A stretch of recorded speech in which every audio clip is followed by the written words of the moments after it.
Welcome back. You are watching the press preview, a first look at what's on the front pages as they arrive. In the next half hour, we'll see what's making the headlines with John Stevens, political editor of the Daily Mirror, and Camilla Turner, political editor at the Sunday Telegraph. So let's see what's on some of those front pages for you now. Starting with the front of the Mail, Jewish leaders call on the Met chief, Sir Mark Rowley, to quit. The Times says voters are losing faith in the police to maintain law and order. The FT quotes the president of Ukraine, saying that his country has tough weeks ahead as it waits for the aid approved by the United States to arrive to bolster the fight against Russian invaders.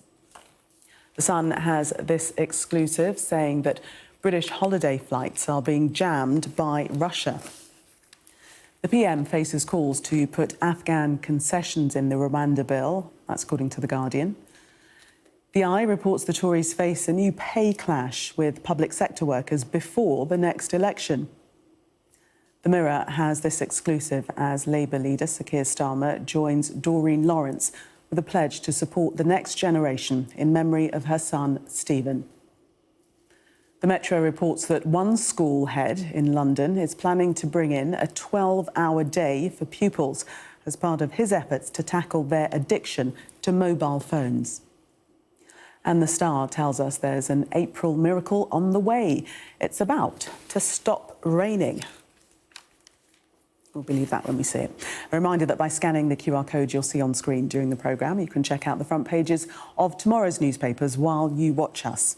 And we are joined tonight by John Stevens, political editor of the Daily Mirror, and Camilla Turner, political editor at the Sunday Telegraph. Welcome to you both. Let's start with the front page of the Daily Mail. The headline there, Jewish leaders call on Met chief to quit. This is following that altercation with the anti-Semitism campaigner at the Palestinian march that we've been covering and has been covered by very many other people. Your thoughts, John?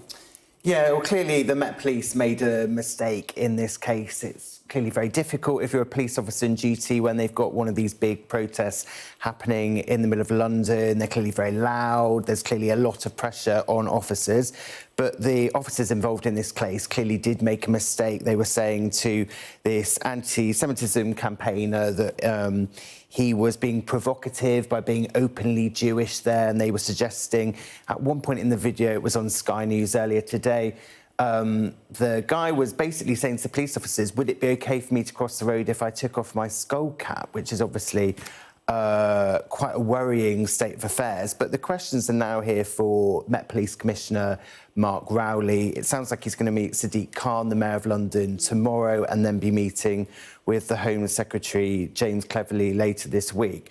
I mean, the suggestion here, I think it's from Gillian Joseph, the man involved. He's saying that he thinks that Mark Rowley should step down. I think that clearly what Mark Rowley needs to do to be able to cling on to his job is to explain to both Sadiq Khan and James Cleverly how he intends to make sure that Jewish people feel safe in London.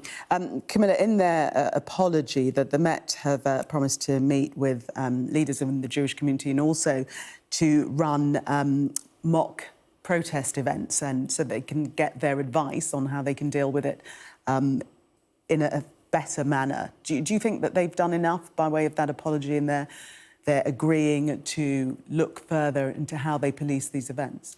Well, I think for these Jewish leaders that are currently so frustrated by the state of affairs, they're actually calling on the head of the Met to quit. I think for them, probably what they'd want to see is a different method of policing in these large-scale protests. They would argue that it's been going on for 6 months. You've got a situation where Jewish people don't feel safe in central London because there are these large protests, and this incident with Gillian Joseph, I suppose, was a particularly egregious one that has just really shone a light on this whole issue. A lot of the anger is being put on Sir Mark Rowley. He is at the top of the Met, rather than the individual rank-and-file police officers who are just in a very difficult situation trying to manage with crowd control.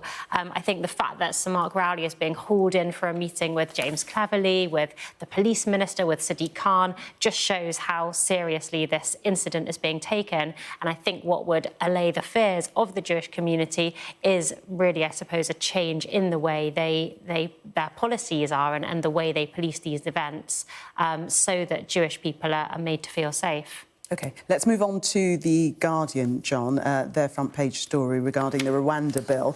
The suggestion is that the Prime Minister is being urged to include an exemption for Afghans. Yeah, so this is the Rwanda bill that we seem to be talking about, goodness knows how long, and it sounds like tomorrow night they'll just keep sitting all night until it finally passes. So it would go in between the House of Commons and the House of Lords until they finally get an agreement on it.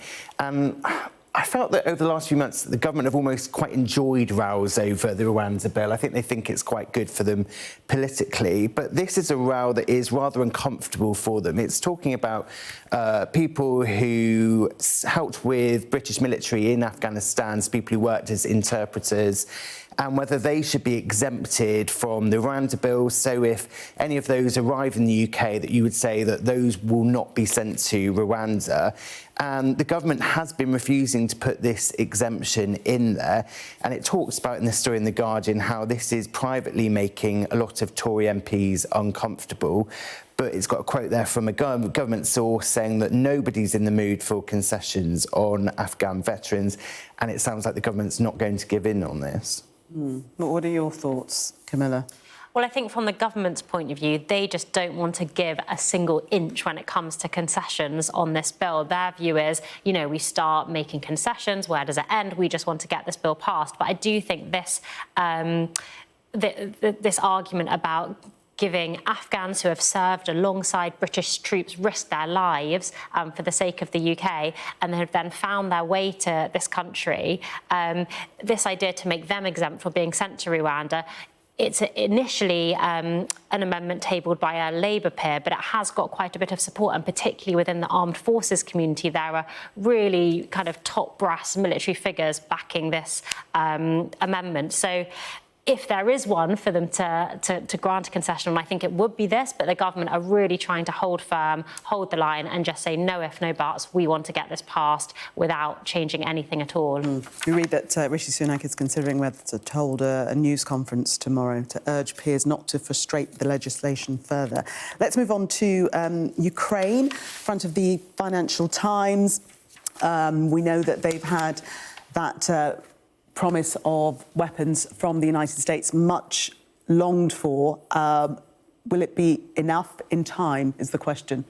Well, Zelensky's been out this morning, or earlier today he was on American TV, and he was saying that this might mean that they have a chance of winning the war. And as you say, they have been desperately waiting for these weapons. The US have been talking about this aid package for 6 months. And it says in that headline there on the front page of the FT, Kyiv has no time to lose. And I guess the question is now, how quickly can they get these weapons to the front line? I think there's talk in some of the papers about how some of the ammunition's been kept in warehouses in Poland. So some of it could get there rather quickly. But Russia has clearly been making a lot of progress on the battlefield in the last few months while Ukraine has been waiting for these weapons to get there.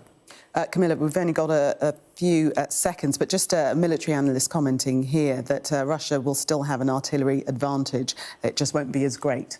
Yes, absolutely. I think this article also puts across some of the arguments just to counter some of that positivity. Here we've got a Ukrainian official saying at best this will slow but not stop the Russian advance, an analyst saying this will buy the Ukrainians a year perhaps. Ultimately, the Ukrainians are still completely up against it with the Russians, and whilst this aid package will really help them, it may not be a total game changer in this war. But we read that weapons could arrive as soon as this week, in fact. So, yes, speedily acted upon. Welcome back. You're watching the press preview. Still with me, John Stevens and Camilla Turner. We're going to have a look at the Sun in this section. An exclusive, they're claiming, and the story about Russians hacking holiday flights. British holiday flights are being deliberately jammed by Russia. Thousands of flights targeted, John. Yeah, I mean, this is quite worrying for anyone planning a holiday in Eastern Europe anytime soon. It's flights flying to places like Estonia, Latvia, Lithuania. and thousands of Ryanair flights, I think just over 1,000 Wizz Air flights in the Baltic region in the last 8 months have been impacted by this. Some of the times they're not able to access their GPS as normal. But some of it sounds so worrying. They're talking about, in this Sun story, they're claiming that some flights seem to have bogus data in their GPS systems, which means that planes suddenly have to dive to avoid phantom objects that aren't really there in the sky. You just think anyone on one of those planes, suddenly you have to kind of dive to avoid them. It would be quite worrying. It talks in the piece about how it's extremely dangerous, and I think that is probably right, that it is clearly quite worrying this is happening to domestic aircraft, that it's not just military planes that it's affecting. Yeah, extremely worrying, Camilla, isn't it? Yes, that's right. So these are electronic attacks, supposedly by Russia, where they must be able to hack into the plane systems and cause them to take a flight path they wouldn't ordinarily do. If you were a passenger on one of those planes, that must be absolutely kind of exasperating. You're sitting on a plane and suddenly you're swerving, and then unbeknownst to you, that's actually a hack by Russia, potentially. I think this is a very worrying development and really seems to be a step up of kind of Russian interference in civilians' lives, not just military. These are people going on a holiday, not expecting to be any kind of target whatsoever, and yet another thing I think is that the aviation industry and planes, normally it's seen as incredibly safe. There's very few accidents, and it's something that you can be quite certain that you get on a flight, and usually things go very smoothly. So the fact that this is now becoming a target is extremely worrying. Yes, it is indeed. When we haven't got any detail as to how it's being combated, that I suppose will come in time. The Metro, this story, very interesting story. I'd be interested to see the take of parents as opposed to the take of pupils. But there's a head, I think he's in London, in West London, introducing, I think if the article is correct and we believe what we read, a 12-hour school day, all to stop pupils' addictions to mobile phones. Yeah, this is a head teacher. He's in Notting Hill, and this is an optional thing. It's not compulsory, because obviously 7 a.m. till 7 p.m. school day sounds like a lot of time at school. He's doing this. He says that if you get kids in school and you take their phones away from them and you get them to other activities, it means that they're not doom scrolling on their phone. They're picking on things like art, dodgeball, basketball, cookery classes after school, and you get a hot dinner. I mean, it sounds like a good idea, and it is clearly quite worrying about the amount of time kids spend on their... It's worrying about the amount of time I spend on my phone and the adults spend. But yeah, particularly about school children who aren't doing all nice creative things. They're spending time with technology. Camilla, do you think it's a good idea? I think it's a very interesting idea. I don't think children would agree. But this head teacher is saying he's dealing with a situation where you have children 100% addicted to their mobile phones and to social media. So, yes, it seems like a very drastic solution to keep children in day for 12 hours. But he's advocating this because he thinks something drastic needs to be done to change the way that children are interacting with their peers. The whole way they socialise, he says, is changing. You're getting a kind of awkward generation of youngsters who don't know how to forge proper friendships in real life because they spend all their time staying up at night on their mobile phones, and that's not a healthy way for children to live their lives or to interact with their friends. The thing is that most schools take the phones away from them during the school day. So, I mean, this very much would, as you say, have to be on a voluntary basis after school with the clubs. And I'm not sure many of them would want to hand in their phones. So let's see what the take-up rate is.